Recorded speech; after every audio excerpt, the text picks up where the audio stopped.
So hair loss is mainly again divided into two types, whether it is a hereditary hair loss or it is mainly a normal hair loss. So let's talk about the normal hair loss, that is the telogen effluvium. Telogen effluvium ಅದು ಮತ್ತೆ ಎರಡು ಥರ ಇರುತ್ತೆ, acute ಟೆಲೋಜನ್ ಎಫ್ಲೂಯಮ್, chronic ಟೆಲೋಜನ್ ಎಫ್ಲೂಯಮ್. Acute ಅಂದರೆ less than 6 ಮಂತ್ಸಿಂದ ನಿಮ್ಗೆ ಏನಾದರೂ ಇದು issue ಬರ್ತಾ ಇತ್ತು ಅಂತಂದರೆ ಅಕ್ಯೂಟ್ ಟೆಲೋಜನ್ ಎಫ್ಲೂಯಮ್ ಅಂತ ಹೇಳ್ತೀವಿ. ಮೋರ್ ದೆನ್ 1 ಇಯರ್ ಆಗಿತ್ತು ಅಂತಂದರೆ ದಟ್ ಈಸ್ ಕ್ರಾನಿಕ್ ಟೆಲೋಜನ್ ಎಫ್ಲೂಯಮ್.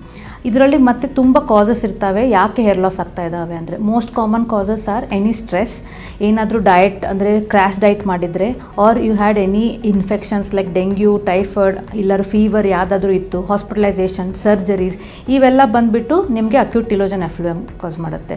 ಮತ್ತು ಈ most important is the post partum hair loss. ಇಲ್ಲಿ ಕೂಡ ಒನ್ಸ್ ಡೆಲಿವರಿ ಆಯಿತು ಅಂತಂದರೆ 3 ತಿಂಗಳು ಬಿಟ್ಟು ನಿಮಗೆ ಸಡನ್ನಾಗಿ ಹೇರ್ ಫಾಲ್ ಸ್ಟಾರ್ಟ್ ಆಗುತ್ತೆ.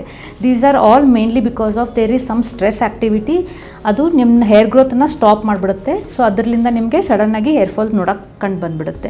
ಸೊ ಒನ್ಸ್ ನೀವು ಏನಾದರೂ ಹೇರ್ ಲಾಸ್ ಅಂತ ಹೇಳಿ ಬಂದರೆ, will examine the scalp, test ಎಲ್ಲ ಇರ್ತವೆ, ದೆನ್ ಬ್ಲಡ್ ಟೆಸ್ಟ್ ಎಲ್ಲ ನೋಡ್ತೀವಿ. ಅದರ ಅಕಾರ್ಡಿಂಗ್ ಏನಾದರೂ ನರಿಶ್ಮೆಂಟ್ ಬೇಕು, ಅದರ ಅಕಾರ್ಡಿಂಗ್ ನಾವು ಟ್ಯಾಬ್ಲೆಟ್ಸ್ ಕೊಟ್ಟು ಮತ್ತೆ ಟ್ರೀಟ್ಮೆಂಟ್ ಸಜೆಸ್ಟ್ ಮಾಡ್ತೀವಿ. It can be a normal hair growth serum peptides, or also if requirement PRP ಅಂದರೆ ಪ್ಲೇಟ್ಲೆಟ್ ರಿಚ್ ಪ್ಲಾಸ್ಮಾ ಅಂತ ಹೇಳಿ ಒಂದು ಟೆಕ್ನಿಕ್ ಮಾಡಿ will help in regrowing the hair.